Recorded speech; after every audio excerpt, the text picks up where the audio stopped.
Hi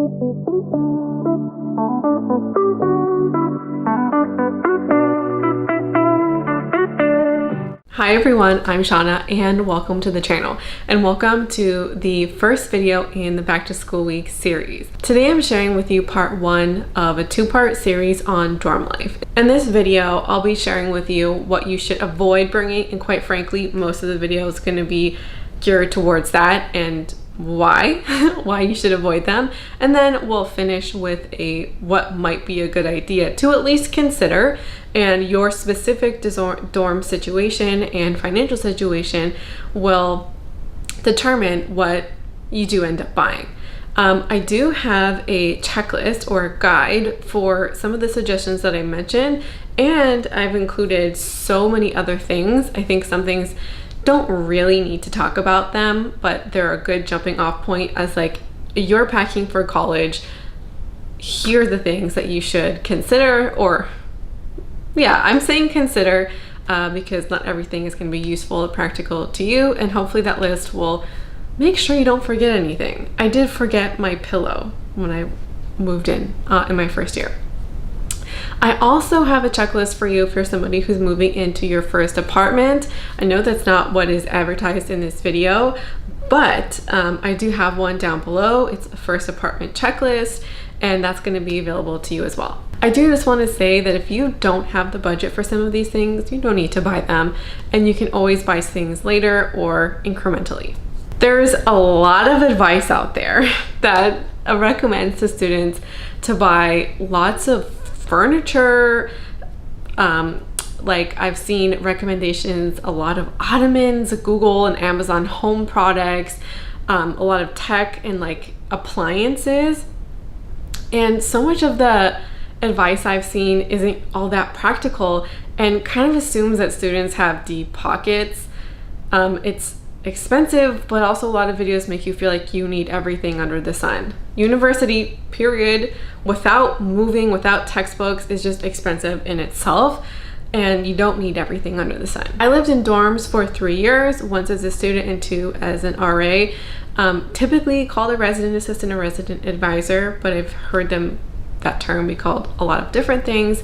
So I am very familiar with living in dorms, and I also have a very different perspective than students. I've been in charge of move-ins, and I've also moved in students, and I've seen that process, which I'm not quite sure a lot of students would have the experience with unless they also did that process themselves. If you take away anything from this video, I suggest you go and you Google your specific dorm. By now, you should have a dorm assignment, being so close to the start of school. So my suggestion is to find a tour of some kind, either on YouTube. Most universities will have like some kind of YouTube video dedicated to residence tours, or they'll have one on their residence webpage. If neither of those exists, you can always Google your dorm name and find people who've done it independently. I decided to do this for some schools like Kent State. I think that's in Ohio, Baylor, even a small Christian college. They had videos for every single dorm. You should do this because furniture changes in buildings, and just behind the scenes of res life itself.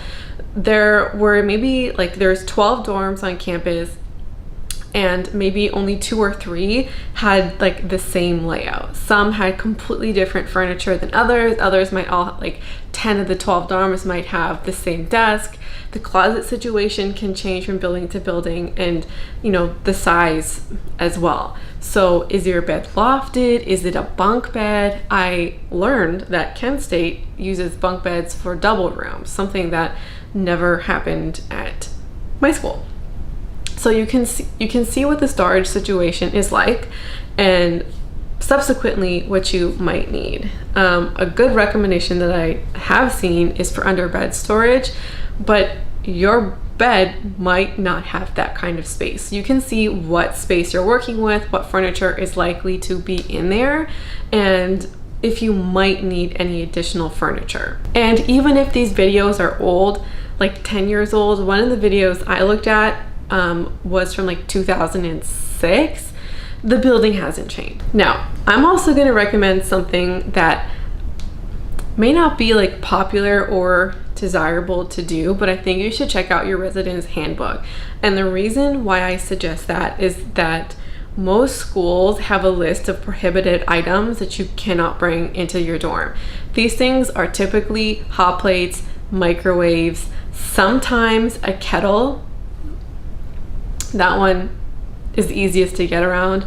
And fridges. A lot of universities in Ontario use one specific brand, and you either rent from the brand or you don't get a fridge at all. And you can get around some of these policies, and students do that. But here's the thing. When you're moving into your residence, most schools offer some kind of help, which is usually other students, to make the process faster, but also to screen student items for prohibited items. So if you're coming in with a microwave, you may be asked, and I've seen this every move-in that I participated in, and I've actually participated in move-ins in all 4 years, and not just like looking for alcohol or drugs, but mostly just looking for like tech items and appliances. I've seen hundreds of students be told to put that item back in their car and to bring it home with them. You don't want to be that person who thinks you're going to bring a microwave in and then that just doesn't happen for you. And the times I've seen people bring it into the building, it's usually at nighttime, and it's this like whole covert op before the RAs are on duty. They need friends to help bring it in, and then you have to hide the item anytime somebody might be coming to your room, because your RA could come to your room at any time, even to just like ask you how you're doing, and then they see the item and then they ask you to remove it, and you may get fined. Even how that process works really depends on the school. I just ask, look at the handbook so you just know, and maybe you can even ask a friend or an upper year student if you know any at the school, or go and check in Reddit forums to kind of see what that situation might be. But my recommendation is just to err on the side of caution, especially when it comes to things like microwaves and hot plates. You have one in the common room, and a common room is never that far away. Kettles, if they are prohibited, tend to not be a big deal to have them in your room, and I have never told a student that if they have a kettle that they can't have it. I've just been like, I don't see that. Bigger appliances are harder to do that with. And one of the things that I don't think a lot of students think about is that it's really easy to what's the term, to like trip a fuse in your room. They can get overloaded really quickly, and then you have to get an RA to flip it back for you, and it just becomes more likely when you have all kinds of appliances. So just err on the side of caution. Just take a look, and trying to sneak in furniture is usually a bigger headache than it's worth.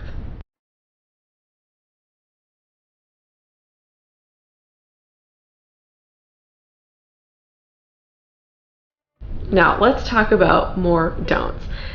And the first is bringing in any kind of like extra furniture, things like chairs, side tables, lamps, dressers, curtains, curtain rods. I've heard parents recommend these things to their children when giving tours, and I've also heard other content creators recommend these things.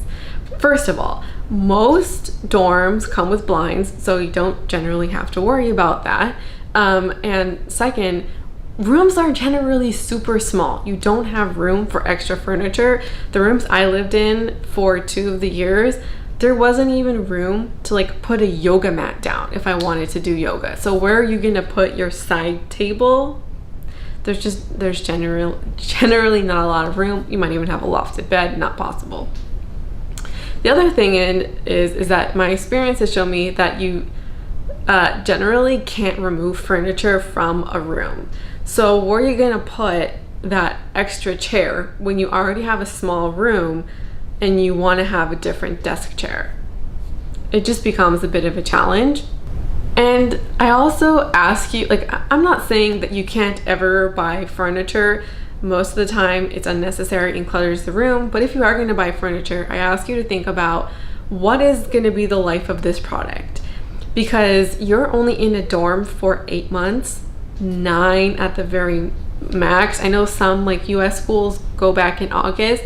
In Canada, it's pretty typical to move in like September 1st, and then you're at school like the latest April 30th.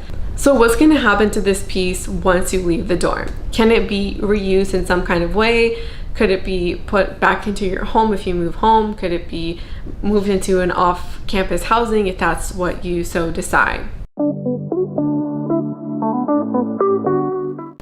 I've also seen recommendations for vacuums. Generally not necessary, because most schools like offer checkout services for vacuums, and if that's not the case, you can always buy one later. And my experience has shown me, like, when dealing with students, very few students vacuum on a weekly or even monthly basis. It's usually like as needed, or if there's a spill, and it can be like a real waste of money and space to put a vacuum in your room. Let's talk about clothing. It can be so tempting to bring all your clothes, and I think a lot of us can maybe be idealistic about all the variety of activities that we might do when we're in school. I thought I would be a social butterfly, and I was maybe in first year, not really, only a little bit, or I guess that was the year I was the most doing all kinds of things. I've seen a lot of girls recommend like lots of going out clothes, you know, bringing dresses, shoes, heels, boots. Look, you need to know yourself. Are you the kind of person who's really gonna go out? I thought that I would. A lot of my friends thought that they would, but university can kick your ass, and you can get so busy. If you thought high school was hard, university is harder. And if you're somebody who does prioritize getting grades or getting high grades, a lot of people have to work for it, and there's generally not a lot of time to balance this, like, let's go out, or let's party, let's go to the bar, and like let's go to the library and let's study and get the grades. And a lot of people have off-campus jobs or jobs through school anyways, and you don't do a lot of going out. If you're somebody who's in a sorority, I can definitely see your need for going out clothes. At least my understanding is that like there's more events that you need to go to if you're in a sorority, and then you live in a sorority house. The Greek life is not the same in Canada, and actually I don't know if it's everywhere, but I think most schools in Ontario at least, like Greek housing on campus is not allowed. Anyways, and the legal drinking age in Canada is different than the US. Well, we don't have a federal drinking age. It's province by province, but it's 19 mostly across the country. So a lot of students can start drinking in first year, and so there is like going to the bar or going to the club, and that happens for a while for a lot of students.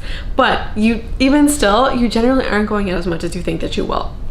And a lot of students end up spending a ton of time, or more time than they expected, in the library and doing work. My experience has shown me working with students is that most students think they're going to have more social time than they end up having. I personally had 2 jobs when working in school, so the kinds of clothes you need for that are different as well. My recommendation for like clothes you probably should have would be like one nice interview outfit, which would be good for interviewing for jobs, but also if you have internships or go to some kind of conference, or sometimes student conferences. I had to go to one every year, which is nice. And we had to wear nicer clothing, and I had to interview for several positions during the year. So it's good to have something like that. One of my recommendations dealing with clothes is if you can go home like mid-break. In Canada, this tended to be, like, I was gonna say Thanksgiving, but in the US, it's much later, like November, December. In Canada, it's usually like pretty early on in October. So if you can go home mid-break, Thanksgiving, something like that, that is the best time to do a clothing swap. your winter clothes, if you experience 4 seasons like we do here, or even 2 seasons, that's the best time to bring in your winter clothes, your winter jackets, boots, hats, your heaviest sweaters. All that stuff takes up a lot of valuable space in your closet, and you probably can't have all your summer clothes and your winter clothes too. So that is like the perfect time to bring home all your summer stuff that you're not going to really need, and then bring in your winter things. And university closets are really small. The next thing is cooking supplies. It's usually parents who are telling their kids that they should bring like pots and pans and like a baking tray or those kinds of things. Very, very few students ever use the kitchen facilities when they're available. I think every dorm has a kitchen facility, fridge, microwave, freezer, oven, stovetop, those kinds of things. And I guess this one applies if you're not living in a suite, or only for those who are living in a suite. Most students never use it, or if they do, it's like once. I've only ever had a singular student who regularly cooked. And related to this is that you gotta have a meal plan to live on residence. It's usually the case. So how big of a meal plan did you get might be useful to supplement or near the end when your meal plan runs out. But a lot of people are kind of struggling to finish their meal plan. And if you're in that boat and then you're also cooking, you're not using the meal plan on the meals that you cooked. Students are maybe like a bit split on whether they finish it in time for the semester or not. And every school kind of has a different policy on whether things roll over to the next semester. But one of the best things about living on campus, living in residence, is that you don't have to think about your meals. Well, until you're hungry. And you don't have to spend time shopping or cooking for your meals. And that's kind of a blessing when school is your full-time job. So that's something that I miss the most about it, and kind of enjoy it while you can. If you bring any kind of like actual cooking supplies, I suggest like a pot at most, so you can make some pasta, which is kind of like the go-to meal, or like mac and cheese, something like that. That would kind of be it. But that's like a know yourself situation. A bookshelf and book collection. I've heard and seen some folks try to bring this in. The furniture thing applies here, but also rooms are small, you don't really have space, and a lot of students who develop good reading habits or are readers tend to not read as much of those for fun books in university, because of how much they're actually reading and how much work that they're doing for their coursework. They're like, reading's not fun, or they don't have time, or when it's time for bed or they want to relax, they don't want to read. I don't mean to say don't read, but I think be honest with yourself. If you'll actually do the reading, bringing a couple books is fine, and you can even swap out at mid-semester too. That works, but don't bring your whole book collection. And you live on campus. You live with libraries, so you can check out books there. A couple of years ago, when Eleanor Oliphant is Completely Fine, when that book was huge, there was a several-month waiting list at my public library, like back home, and I couldn't get it there for months, like 3 or 4 months, and it was available at my school's library. So I wasn't on campus at that time. I was living off campus, and I just popped in and grabbed it. So you can get some good books at the library too, at least like for fun books.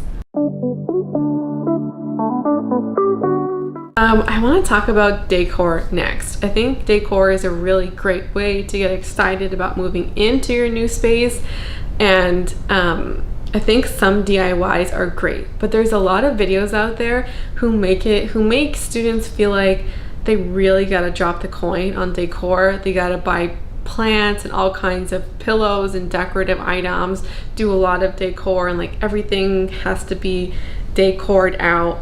I made a couple of things. Like I spray painted some containers. I did bring a Sterilite container, one of the big ones, and like put wrapping paper on the inside. I also made a glitter sign. I used it for all 4 years. That was kind of it. And the thing about decor is that it can be really expensive, and it can also make your room look really cluttered because it's small. But for me, it's mostly the price here. And a lot of content, a lot of folks who recommend it are often recommending a lot of it, or like have poured in hundreds and hundreds of dollars into their room. And a lot of these videos make students feel like it's a necessity, and like they won't like their living space without it. And there's this kind of like, I'm not good enough without it, or like my room isn't the best it can be without it. First of all, your room doesn't need to be the absolute most aesthetic thing in life. You might not have the budget for it, and it's just not true. Your university experience is not going to be dramatically enhanced because you have 10 fluffy pillows and like a beautiful, I don't know, like mural that you painted, some photos on the wall with, you know, some photos strung up, maybe some kind of decorative light on the wall, you know, maybe a sign or something. Like, you're gonna be fine, and you don't need to feel like you have to pour in hundreds of dollars to getting aesthetic decor. One of the things I think is also important to think about with your decor is like, what's the afterlife of your decor? Because you're living in this space for 8 months. Most first years don't live in residence past first year. So can this decor item move with you if you move back home, or if you get off-campus housing? If the answer is no, or you only want it for first year, then it can be a little wasteful. I just ask you to consider the lifespan of your decor before you get it. The last thing I want to talk about is to avoid the phone wallets. I still see them around, and I still see recommendations for them, and I'm going to urge you not to give into it and not to buy it, because a lot of students are tempted to not just put their student ID card in there, but they'll put their bus pass if you get one. They might also put their debit or credit card in there, and they might also put their ID or some kind of mixture of those things. You lose your phone, you lose your most important like ID pieces that you have. It can be catastrophic to lose your phone. It could be even more catastrophic to also lose your meal plan and your bus pass and your credit card. Like, it can be disastrous, and I've seen this happen too many times. And usually when people are going out, you go to a house party, or you go out with your friends, you leave it at a restaurant, you leave it at a club or a bar, or you drop it in the street. This happens more than you might think. Just don't do it. Like, it's really easy to leave your phone somewhere and then everything is gone with it. And especially now that like phones have a lot of payment options or saved things on your phone, you've now potentially kind of like paired some of those things together.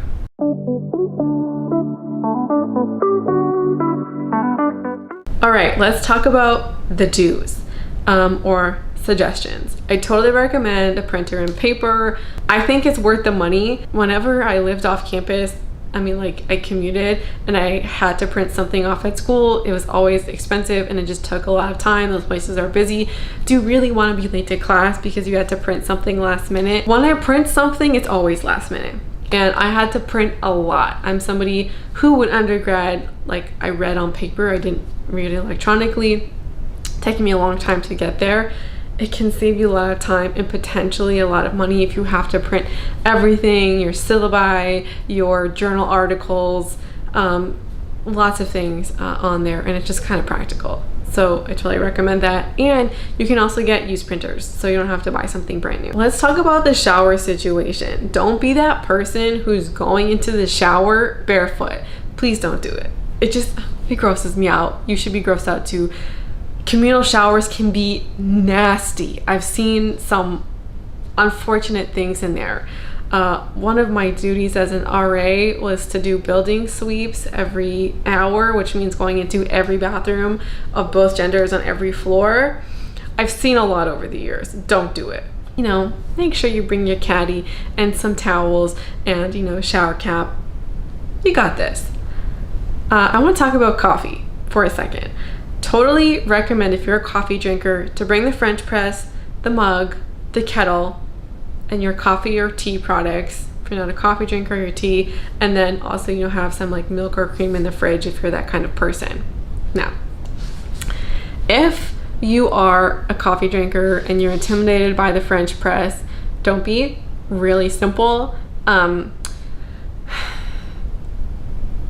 And we'll get to that in a second, but coffee is so freaking expensive, and it's one of those things that can save you a lot of money on your meal card by not buying coffee that you can devote to like way better things or saving you money, kind of period.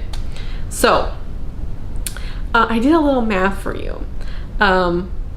Just gonna look down real quick. If you drank 3 coffees a day and you just transform one of those coffees to made at home, and we say that a coffee costs $2.50, so replace 1 coffee a day for 24 weeks. That's 168 coffees. But we'll make it 150 just in case you don't have coffee every day or you miss some days, whatever. So $2.50 times 150 days is $375 in coffee that you've saved just on not buying 1 coffee a day and making it at home yourself. So let's also say you bought, now we have to add in the coffee that you've made at home. Let's say you bought a $15 bag of coffee and you bought 3 a semester, so that's 6 bags, and that's $90, so let's run it up to $100, you know, just to be safe. So that's still savings of $275 from coffee. There's some really tasty things in your dorm. It's probably much more fun to eat than spending it on coffee. And energy drinks are just another layer onto that.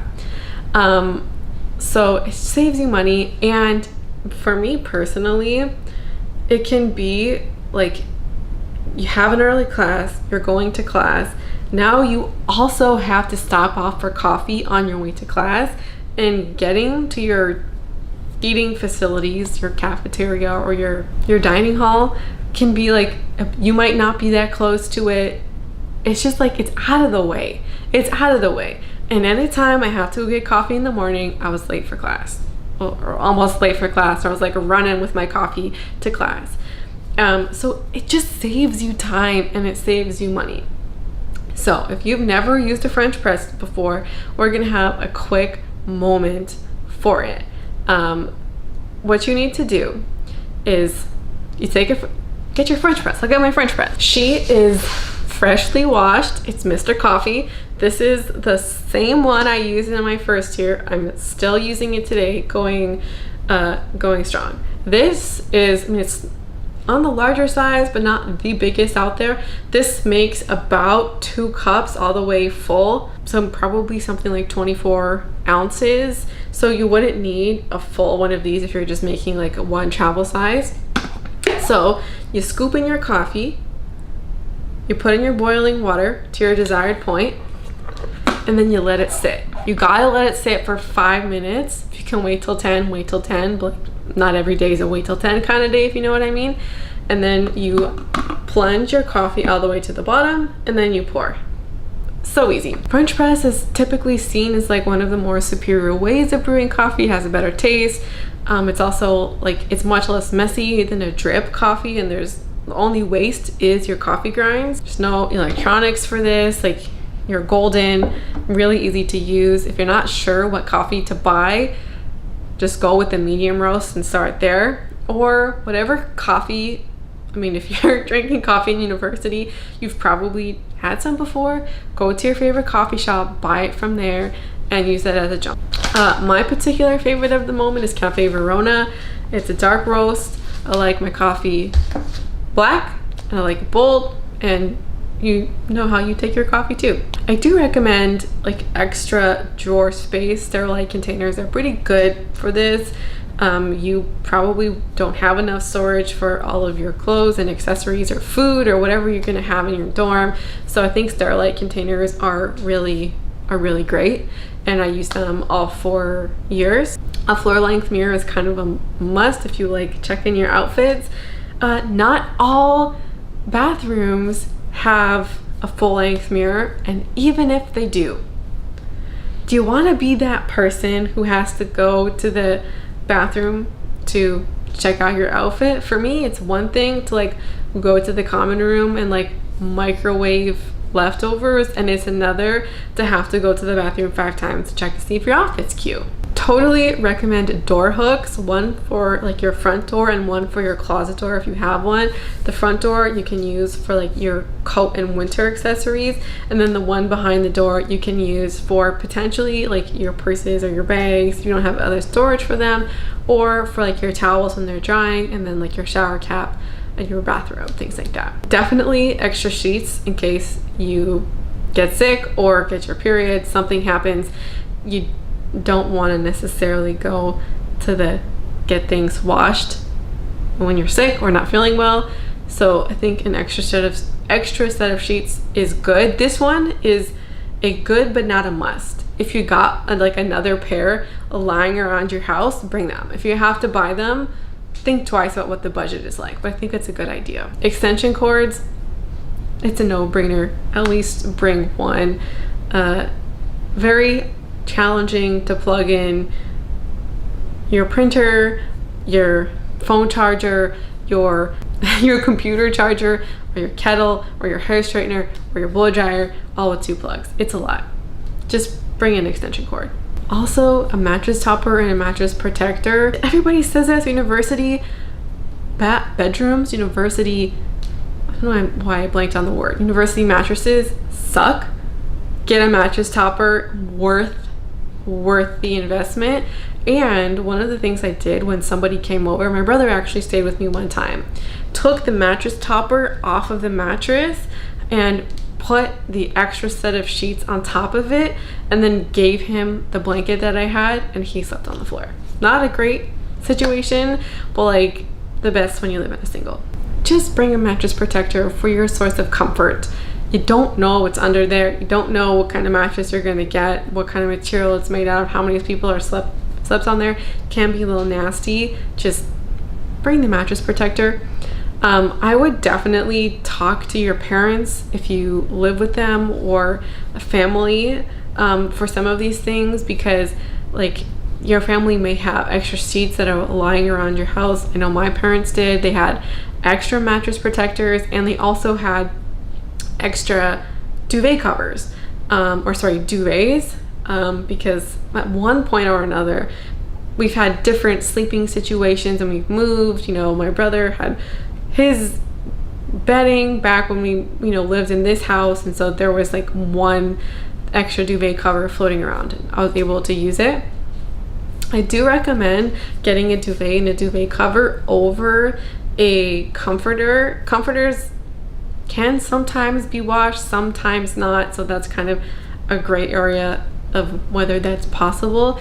But duvet covers tend to be much warmer, and you have a larger selection of like warmth levels, and you can pick that, and you can have your duvet cover for like 20 plus years. Duvets have gotten better over the years, and they're now being made of more sustainable and vegan materials, and not just like goose down or bird feathers as they once were. There are synthetics available, and you can just change out your duvet cover over the years.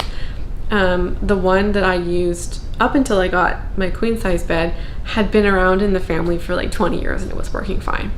So I think that is worth the money, and then you can take that with you long after college is over. But check with your family first, see if y'all have some spares in your house. The same with like pillows and mattress protectors and those kinds of things. I do want to talk about like food situations. I think having some food around is great, especially like fruit, because it can be crazy expensive on campus. But I would recommend like a fork, spoon, a knife, a bowl, a cup, those kinds of things, so you can at least like eat cereal or soup, ramen or something in your own space. Also, like if you drink wine or like pop or anything, you can do that in your room.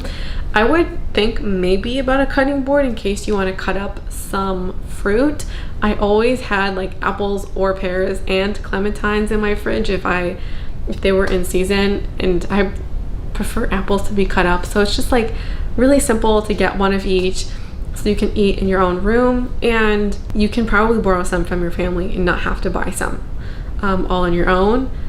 The last thing would be a shoe rack and a shoe mat. So whether that's like a front door mat or like one of those plastic kind of like shoe holders that hold like two or three pairs of shoes, one of those is probably fine. And this is mostly if you live in a winter climate with like boots and salt. The last thing you want is like your boots just like sitting by your front door and then like wrecking the carpet. Also like not being able to see it and then like stepping on like the wet floor with your socks. It kind of sucks. So you just have like a place to kind of keep things and they're a little orderly. A shoe rack is also great to keep by like your front door area, so you can have your shoes there. If you're not sure what you need, my best piece of advice is to just wait.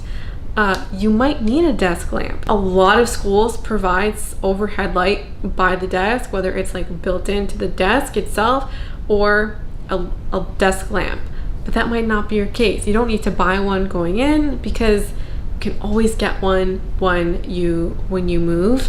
If you can't afford to buy everything at once, wait until you get there. Wait to see exactly how much space you have before buying some extra storage. Like, you don't have to buy things all at once.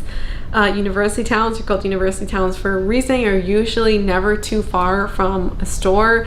You can also order online. You can order packages from Amazon and Target when you live on campus. The last piece of advice I would like to give to you is don't remove anything from your room, and be very diligent about it. Your university will usually charge you for anything that's not in your room that was there when you moved in. So that includes your trash cans and your recycling bins. Those two are the items that go missing the most, and where I was, they were between $30 and $50 to replace. And you're automatically charged on your student account, and you might not even know that ever happened. So please don't. And you can also be charged for damages. So if you break anything, you're going to be charged for it. So just don't remove anything from your room and you'll be fine. I think that's another reason why you should kind of keep all the furniture in there as it is, and you don't necessarily need to replace your desk chair with something a little more upgraded. That's it from me. Those are all the recommendations that you might not have thought about bringing, and some what I hope is great advice. Check out that checklist for that full packing list when you are ready to pack. And if you have any questions, leave them in the comments down below. I would love to hear from you. I would also love to hear your experience if you've been through dorm life or res life, and I'd love to hear your experience shared down below, and y'all probably have great tips to share too. So thank you so much for watching, and I hope to see you again around here soon. Bye.